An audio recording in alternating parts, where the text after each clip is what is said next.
अडानी ने नीतीश की तारीफ क्यों की, पूरी खबर आपको बताएंगे विस्तार से।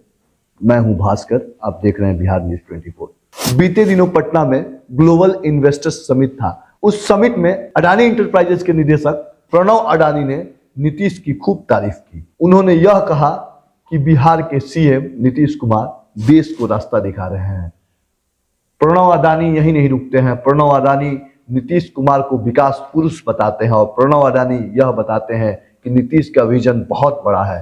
प्रणव अडानी ने यह कहा कि नीतीश आज से 20 साल पहले जब रेल मंत्री थे तो उन्होंने इंटरनेट आधारित रेलवे टिकट बुकिंग की शुरुआत की थी। नीतीश कुमार को बतौर मुख्यमंत्री बिहार में कानून व्यवस्था से लेकर सुरक्षा से लेकर शिक्षा से लेकर तमाम चीजों में बहुत बड़ा बदलाव हुआ है। नीतीश कुमार की तारीफ में खूब कसीदे पढ़ी प्रणव अडानी ने। उन्होंने एक एक कर नीतीश की उन तमाम योजनाओं के बारे में बात की, चाहे नीतीश की साइकिल योजना हो, पोशाक योजना हो या फिर जीविका दीदी की जो योजना उन्होंने लागू की है बिहार में, उस पर खूब जमकर नीतीश कुमार की तारीफ की। उन्होंने यह कहा कि बिहार अब बहुत विकास कर रहा है नीतीश के सरकार में और बिहार आगे बढ़ रहा है, बिहार में बदलाव की ब्यार दिख रही है।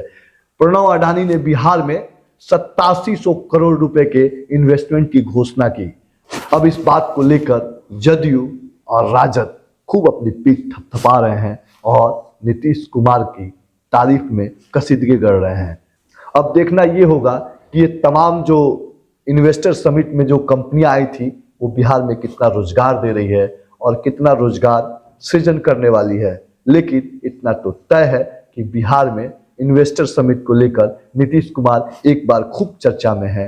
और चर्चा क्यों ना हो कि जब इन्वेस्टर्स आके नीतीश की तारीफ में खूब बातें रखें, नीतीश की खूब तारीफ करें, जहां यह कहे कि बिहार अब विकास के राह पे चला गया हो, तो भला किस मुख्यमंत्री और उसके नेताओं को यह अच्छा नहीं लगेगा। इसी बात को लेकर राजद और जदयू अपनी पीठ थपथपाने में लगी हुई है और रोजगार आधारित राजनीति शुरू हो चुकी है। अब देखना यह है कि बिहार विकास की दिशा में वाकई आगे बढ़ रहा है या सिर्फ बयान भर ही रह जाएगा, ये तो आने वाला वक्त बताएगा।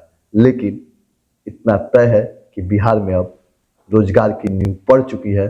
इन्वेस्टर समिट की जो आंकड़ा है या फिर जो उसमें इन्वेस्टर हैं वो जिस तरह से घोषणा किए हैं उसके हिसाब से तो ये लग रहा है कि बिहार अब आईटी हो या फिर निर्माण कार्य हो, तमाम तरह की जो फैक्ट्रियां हैं वो आने वाले समय में बिहार में आती दिख रही है। और शायद यह हमारे लिए ही नहीं पूरे बिहार के लिए गर्व की बात होगी कि अगर बिहार में रोजगार हो, विकास हो, तो बिहार के युवा जो दूसरे राज्य में जाते हैं वो कम से कम बिहार में ही उन्हें रोजगार मिलेगा।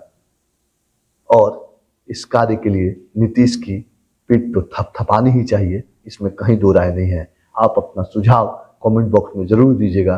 क्या नीतीश कुमार पटना में हुए इस समिट में उभर कर अपनी राजनीतिक साख को मजबूत बनाए हैं या फिर महज यह एक राजनीतिक बयान ही रह जाएगा? धन्यवाद।